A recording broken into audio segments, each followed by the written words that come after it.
Hello guys, welcome to KDC.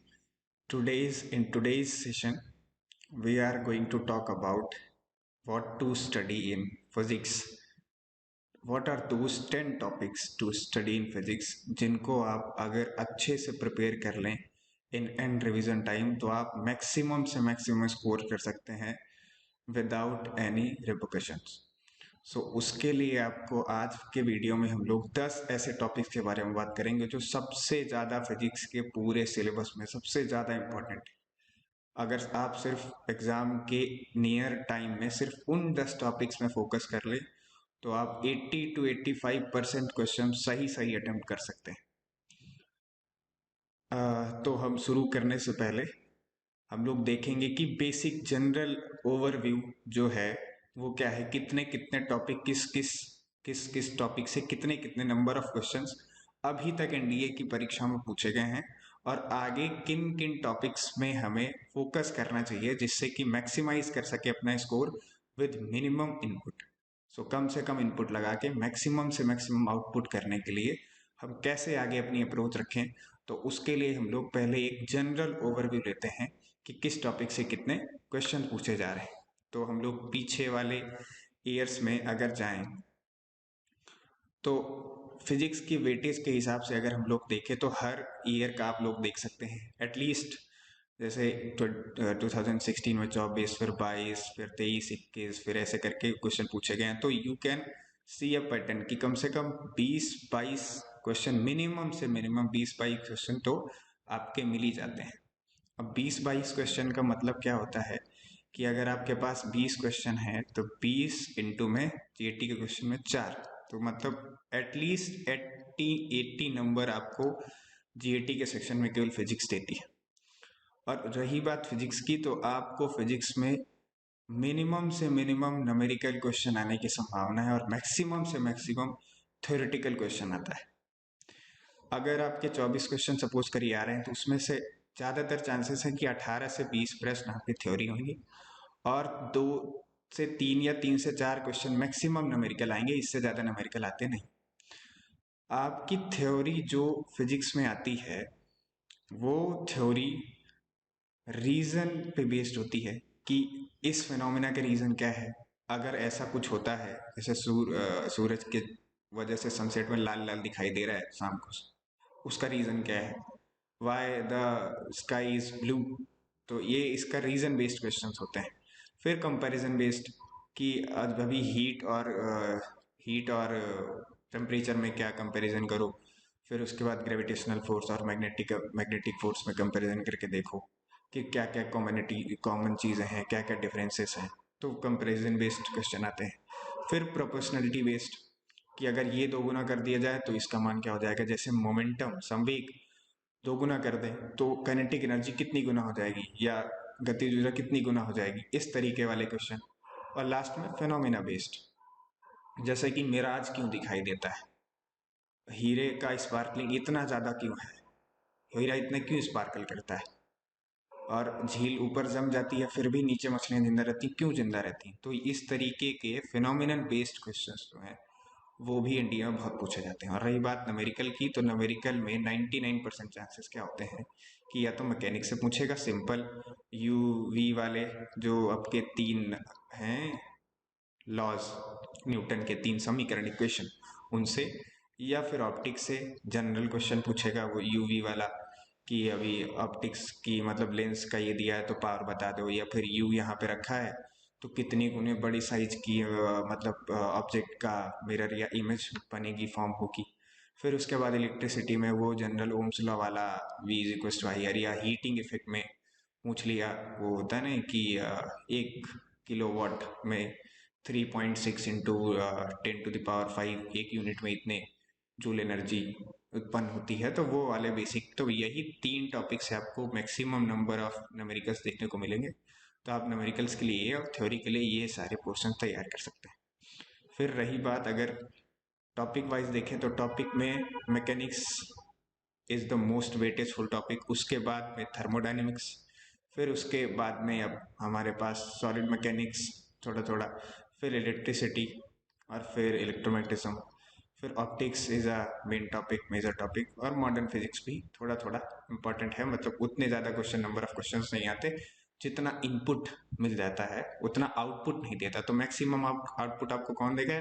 ये और optics और थर्मोडाइनमिक्स, तो तीन आपको मैक्सिमम आउटपुट देने वाले हैं विद मिनिमम इनपुट। तो अपने हिसाब से इनको, अपने करिकुलम के हिसाब से इनको फिक्स कर लीजिए प्रायोरिटी वाइज कि हाँ पहले इसको पढ़ना है, फिर सेकेंड टर्म में हमें ये कवर करूँगा मैं, फिर उसके बाद अभी आगे चल के फिर ये पहले कवर करूँगा। ऐसे करके इनको प्रायोरिटाइज कर लीजिए अपनी सुविधा अनुसार, और अपने सिलेबस में, करिकुलम में इन कम से कम इनमें से 4 से 5 टॉपिक खत्म करके जाइए जो मैक्सिमम वेटेज देते हों, जिससे आपको मैक्सिमम गेन मिले। So without delay let's start. वो 10 टॉपिक्स जिनसे सबसे ज़्यादा क्वेश्चन पूछे जाने वाले हैं, तो उनमें से पहला टॉपिक वो है motion in straight line and plane. अब motion in straight line and plane से हम लोग कैसे क्वेश्चन पूछे जाते हैं? Motion in straight line and plane से क्वेश्चन पूछे जाते हैं या तो यूनिफॉर्म मोशन पे बेस्ड होगा कि भाई अभी यूनिफॉर्म मोशन क्या होती है, मतलब उसमें स्पीड यूनिफॉर्म होती है कि वेलोसिटी यूनिफॉर्म होती है, ग्राफ कैसा होता है, एंड वगैरह वगैरह। फिर ग्राफ्स बहुत इंपॉर्टेंट है कि X T graph, V T graph, इनका इनका X T graph, V T graph, A T graph, इन तीनों का एरिया किस क्वांटिटी को रिप्रेजेंट करता है, इनकी स्लोप किस क्वांटिटी को रिप्रेजेंट करती है, और इनसे रिलेटेड न्यूमेरिकल्स भी बहुत पूछे जाते हैं मेनली। फिर इक्वेशन ऑफ मोशन पे बेस्ड न्यूमेरिकल्स ये पूछे जाते हैं। फिर कंजर्वेशन ऑफ मोमेंटम और एनर्जी पे बेस्ड या वर्क एंड एनर्जी पे बेस्ड जो हल्के फुल्के न्यूमेरिकल्स हो सकते हैं या थोड़े थोड़े कॉन्सेप्ट्स भी पूछे जा सकते हैं। उसके बाद जो नेक्स्ट इंपॉर्टेंट टॉपिक है वो है ग्रेविटेशन। और ग्रेविटेशन में 90% चांसेस होते हैं कि ग्रेविटेशन का क्वेश्चन कहाँ से आएगा? वेरिएशन इन वैल्यू ऑफ जी, वहां से आने वाला है। 99% चांसेस ये होते हैं।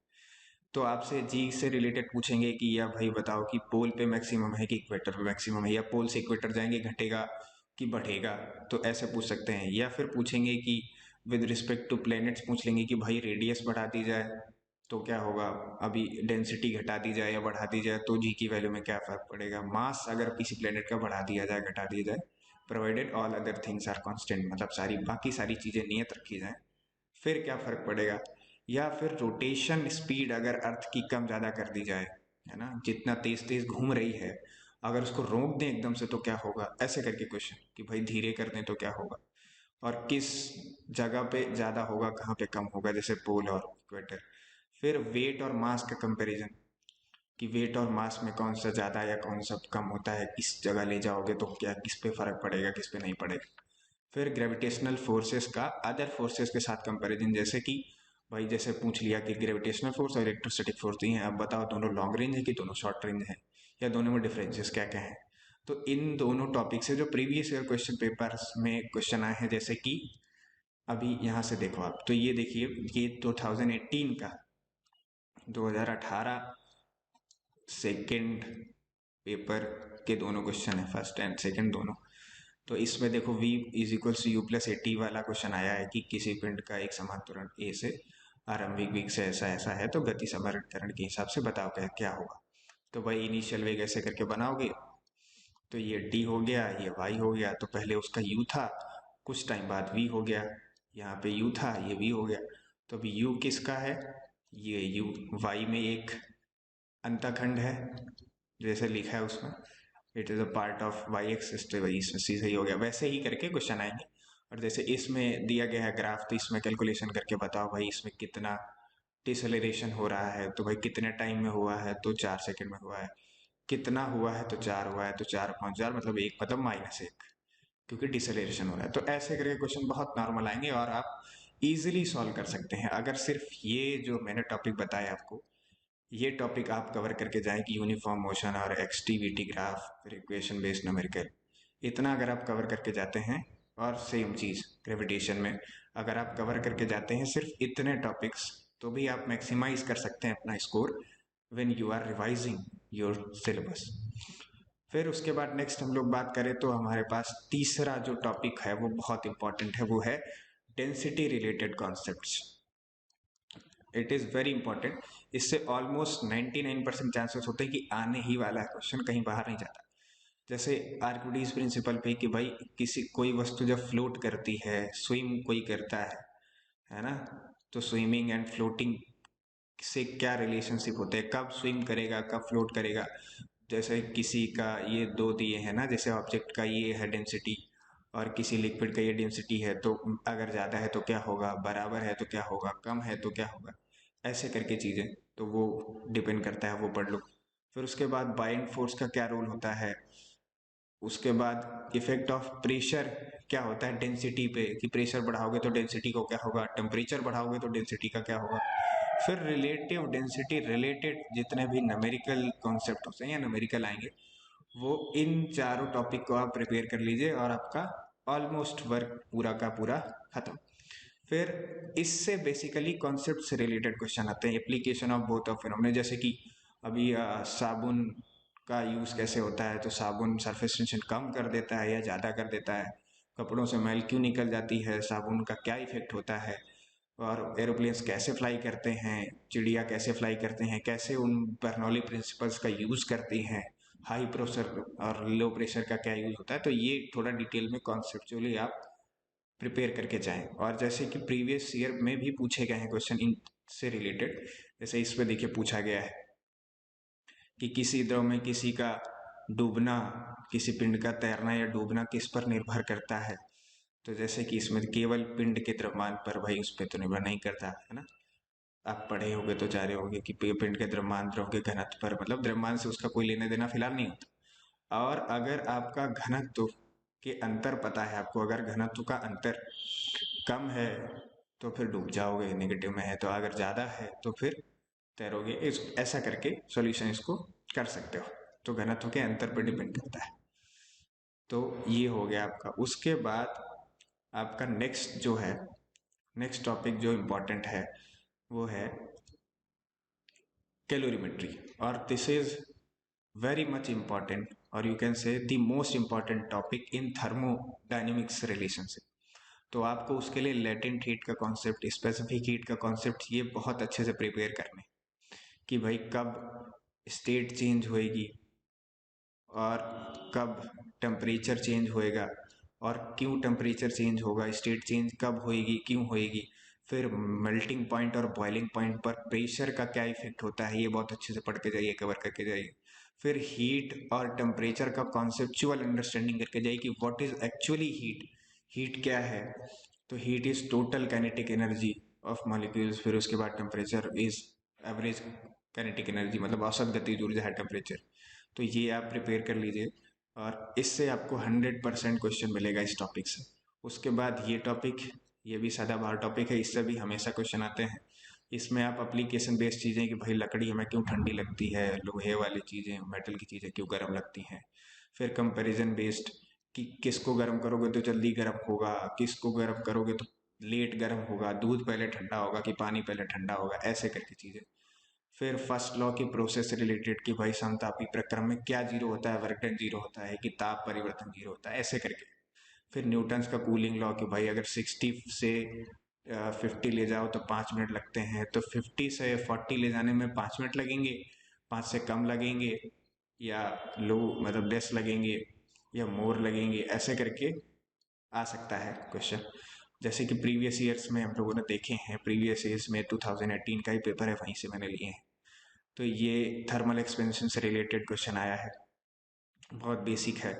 वो अल्फ़ा, बीटा, गामा तीन होते हैं, और 1 2 3 उनका रेशियो होता है, उस टॉपिक से रिलेटेड है। जैसे इसमें बिल्कुल बेसिक कॉन्सेप्ट ही पूछ लिए हैं हीट का, कि which of the following is true.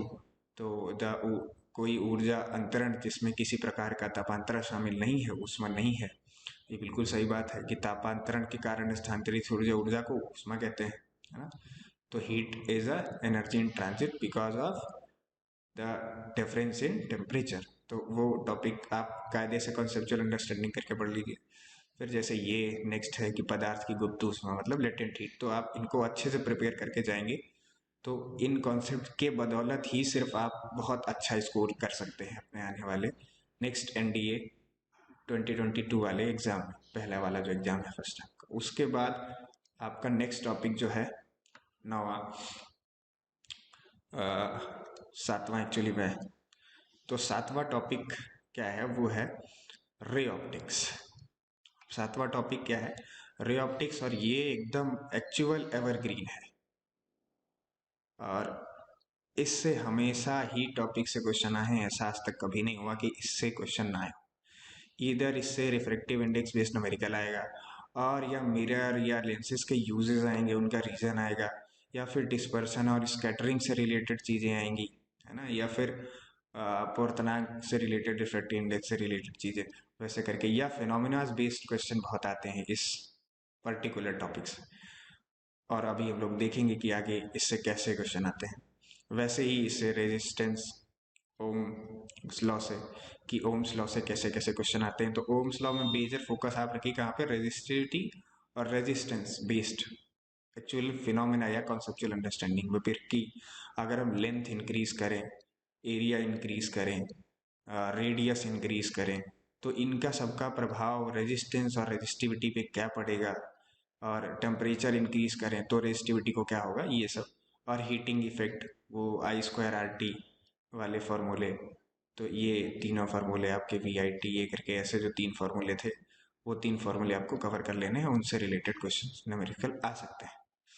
और इससे रिलेटेड प्रीवियस ईयर क्वेश्चंस में कौन से क्वेश्चन आए हैं तो हम लोग देख लेंगे। तो ये रे ऑप्टिक्स का बहुत साधारण क्वेश्चन है कि प्रकाश की किरण, तो भाई वेग को क्या होगा, कम होगा, ज़्यादा होगा, सघन से विरल में जाएगी, तो आप सॉल्व कर सकते हो। फिर ये लेंस का बहुत अच्छा क्वेश्चन आया है कि निर्मित प्रतिबिंब, मतलब इमेज कैसी फॉर्म होगी, रियल या इन्वर्टेड, तो वो आप अच्छे से कॉन्सेप्चुअल अंडरस्टैंडिंग डेवलप करो, इजीली कर सकते हैं। फिर ये देखिए उसका क्वेश्चन अपना रेजिस्टेंस रिलेटेड, कि हीटिंग इफेक्ट रिलेटेड है, कितनी हीट जनरेट होगी उत्पादित ऊष्मा, तो इसको आप कैसे लगाओगे, वही I²RT फार्मूले से, इजी है। फिर उसी तरीके से ये रिफ्रैक्टिव इंडेक्स बेस्ड न्यूमेरिकल है कि कितने गुना हो जाएगा, तो ये n is directly proportional to 1/v, तो सिंपल है कि 1.5 गुना। तो ऐसे करके आप इजीली सॉल्व कर सकते हैं क्वेश्चन, सिर्फ इन टॉपिक्स को कवर करके। फिर आपका नौवा बहुत अच्छा टॉपिक है, इस टॉपिक है, ये है EMI, डायरेक्शन बेस्ड, मतलब आप डायरेक्शन कैसे निकालेंगे, उनसे related rules, thumb rule, screw rule, palm rule, और ऐसे करके जितने भी रूल्स हैं, लॉरेंस फोर्स का रूल, और उसके बाद IVL साइन थीटा वाला फार्मूला, इंड्यूस्ड करंट की डायरेक्शन कैसी होगी वो, और उसके बाद मैग्नेटिज्म या मैटर का नेचर कैसा होता है, ये उतना इम्पोर्टेंट नहीं, पर हाँ इसको मटेरियल को आप तैयार करके रखना है कि तीनों तरीके के dia, para and ferro magnetism 3 प्रकार के होते हैं, 3 टॉपिक्स, उनको आपको कायदे से प्रिपेयर करना है। फिर व्हाट इज म्यूचुअल इंडक्शन, जिस पर ट्रांसफार्मर बेस्ड है, इसको बहुत अच्छे से प्रिपेयर करना है आपको। फिर नंबर 10 पे इलेक्ट्रोमैग्नेटिक स्पेक्ट्रम, कि भाई अभी इलेक्ट्रोमैग्नेटिक वेव क्या होती है, एक्स रेज और infrared, UV rays, radio waves, इन सब का क्या रोल है। फिर रेट ऑफ डीके क्या होता है रेडियो एक्टिविटी में, और अल्फा बीटा गामा रेज जो निकलती हैं उनकी कंपैरिजन, की भाई किसका पेनेट्रेटिंग पावर ज़्यादा है, विभेदन क्षमता किसकी ज़्यादा है, किसकी कम है, ऐसा करके वो कवर करना है आपको। प्रीवियस ईयर क्वेश्चंस में हम लोग देखें तो ये आया है, देखिए कितना अच्छा क्वेश्चन है, यूवी बेसिक बेसिक आया इलेक्ट्रोमैग्नेटिक स्पेक्ट्रम से, कि दृश्य प्रकाश, यूवी प्रकाश, एक्स किरणों से रिलेटेड क्वेश्चन है। और इजीली आपको अगर इलेक्ट्रोमैग्नेटिक स्पेक्ट्रम के बारे में पता है तो आप इसको इजीली सॉल्व कर सकते हैं, कि अभी पता है कि भाई इधर से पहले रेडियो, फिर दुनियादारी, फिर विजिबल, फिर इधर अल्ट्रावायलेट होती है और इधर इंफ्रारेड होती है। तो ये अल्ट्रावायलेट जो है, ये अपना दृश्य प्रकाश के फोटानों से कम ऊर्जा तो नहीं हो सकती, ज़्यादा ही होगी, तो ये तो गलत हो गया, बचे ये दोनों, तो ये सही हो गया, है ना। तो ऐसे करके आप अगर इन टॉपिक्स को कवर कर लें जो इसमें दिए हैं, कि qualities of X-ray, infrared, UV, radio waves, दुनियादारी, इनका, तो ये कवर कर लेंगे तो आप बहुत इजीली से सुपर हाई स्कोर बना सकते हैं out of 80, and you can get at least 60 marks. तो अगर आप 60 to 70 मार्क्स सिर्फ फिजिक्स में स्कोर कर लेते हैं तो आप और उससे बहुत आगे निकल जाएंगे, और आपके ज़्यादा अच्छे चांसेस होंगे कि आप एग्ज़ाम में एस, मतलब एग्ज़ाम को क्रैक करें विद अ हाई स्कोर। और इसी के साथ विदा लेने के समय मैं आप सबको इनवाइट करता हूँ कि कानपुर डिफेंस सर्कल में हम लोग बहुत अच्छे कोर्सेज लाए हैं आपके लिए for NDA, CDS, AFCAT, air force, X Y group, navy, SSR, army, और उसके बाद केटीसी आर्मी एकेडमी भी शुरू हो चुकी है जिसमें आप आर्मी के रनिंग के लिए, फिजिकल के लिए प्रैक्टिस शुरू कर सकते हैं। हमें इन नंबर में कांटेक्ट कीजिए और केटीसी की टीम का हिस्सा बनिए और अपनी सक्सेस जर्नी को दुनिया के सामने प्रेजेंट करिए।